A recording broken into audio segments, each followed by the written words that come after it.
to abandon this fight, and then their Juggernaut is there, and I think they just decide, okay, we try to fight, and it just ends up costing them twice as much. Yeah, I mean, of course, this is towards the later part of the game, and the Lesh is already quite far ahead.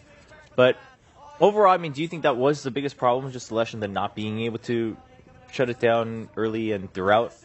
Or were there other things that Hot Six could have looked to do? I mean, if they have to avoid this fight, I mean, when do they fight, right? If you have to avoid every fight that starts like this, which could be pretty common.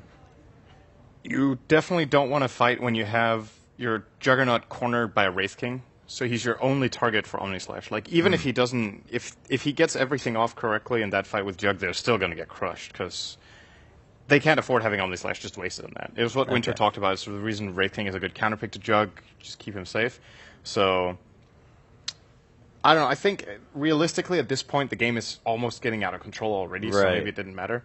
But just in the early game rotations and the early game fights, Empire seem to trade pretty well, and they have the Bounty Hunter. So it can only really go one way, unless the Jugger gets very, very farmed. But the build he went for, the Drums Shadowblade, is not a farming build. You don't farm fast with it. There's no Mask of Madness in there. There's no Yasha. There is no potential Battle Fury, which is pretty unusual these days, but that would be another farming build. So he just can't keep up with the rate at which a Lesh can farm with his just core build. Do you think he needs a BKB as well to fight what Empire had?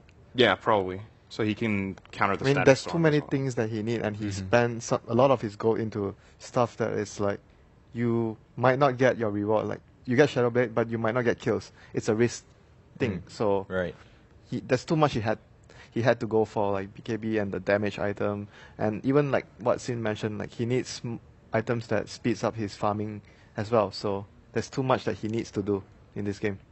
Right, just a lot relying on that Juggernaut too. When we talked about earlier, we were like, well, there's no real hard counter for the Lesh, and maybe the Juggernaut could try to fill that role because you can try to get through and you can deal with it. And then the Wraith King came out, so lots of back and forth there. We have another highlight. Again, Empire just playing really well, winning another fight. And overall, let's look at the other side now. Empire, of course, you got to give credit to them aside from just simply being able to pick Lesh, right? How did they look compared to the past 3 days?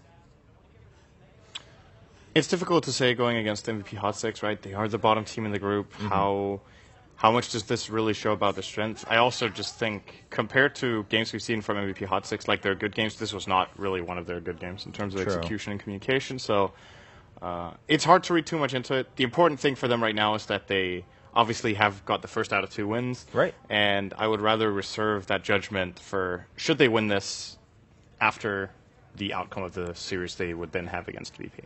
That would be a really telling moment. Have they really picked themselves up? Have they really improved?